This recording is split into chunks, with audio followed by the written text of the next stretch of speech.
How to find Swift code of Cathay United Bank.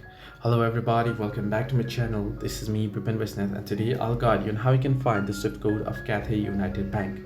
Well, the process itself is actually pretty simple and pretty easy, so let me guide it through. In order to find the Swift code of the Cathay United Bank, what you can do is you can simply go ahead and look into your bank transaction statement. One of the easiest way to find the Swift code of banks is to check any paper or digital banking statements, or look at your account details on your online banking profile.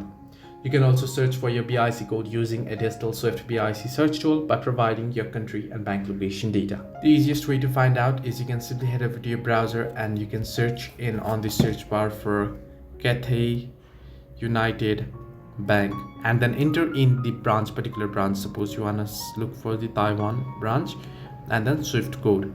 Then you can see the Swift code for particular bank. Now the Swift code is UWCBTWTB, right? Then the 028 is the branch code. So if you are on a different branch, then you'll have to enter in that particular branch code.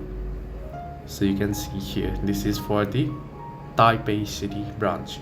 So this is how you can find the Swift code of any bank or Swift code of the Cathay United Bank. Hope this helped you to like and subscribe, and do not forget to leave a comment down below if you have any further issues.